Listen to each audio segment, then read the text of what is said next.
ನಮಸ್ಕಾರ. ದೂರದರ್ಶನದ ನಮ್ಮೆಲ್ಲರ ಹೆಮ್ಮೆಯ ಚಂದನ ವಾಹಿನಿಯಲ್ಲಿ ಥಟ್ ಅಂತ ಹೇಳಿ ಕಾರ್ಯಕ್ರಮಕ್ಕೆ ಈಗ 5,000ದ ಸಂಚಿಕೆ ಅಂತ ಕೇಳಿದೆ.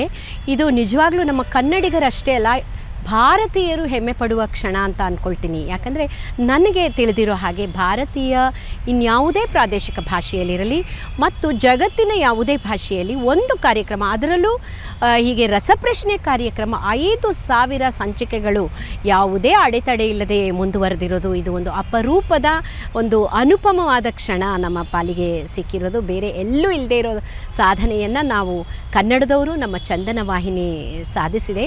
ಅಷ್ಟೇ ಅಲ್ಲ, ಈ ಕಾರ್ಯಕ್ರಮದ ರೂವಾರಿ ಡಾಕ್ಟರ್ ನಾ ಸೋಮೇಶ್ವರ ಅವರಂತೂ ನಮ್ಮ ಕನ್ನಡಿಗರ ಆಸ್ತಿ. ಅವರು ಜಗತ್ತಿನ ಆಸ್ತಿಯೂ ಹೌದು. ಯಾವುದೇ ಒಂದು ವಿಷಯ ಇರಲಿ, ಒಂದು ಪದ ಹೇಳಿದರೆ ಅದಕ್ಕೆ ಒಂದು ಇತಿಹಾಸ, ಅದಕ್ಕೆ ಒಂದು ಭೌಗೋಳಿಕ ಹಿನ್ನೆಲೆ, ಅದಕ್ಕೊಂದು ಸಾಂಸ್ಕೃತಿಕ ಹಿನ್ನೆಲೆಯನ್ನು ತಕ್ಷಣವೇ ಹೇಳುವಂತಹ ಚತುರತೆ ಮತ್ತು ಅರ್ಹತೆ, ಯೋಗ್ಯತೆ, ವಿದ್ಯೆ ಇರ್ತಕ್ಕಂತಹ ಡಾಕ್ಟರ್ ನಾ ಸೋಮೇಶ್ವರ್ ಅವರು ನಮ್ಮ ಜೊತೆ ಇದ್ದು ಈ ಕಾರ್ಯಕ್ರಮನ ಇಷ್ಟೊಂದು ನಡೆಸ್ಕೊಟ್ಟಿದ್ದಾರೆ.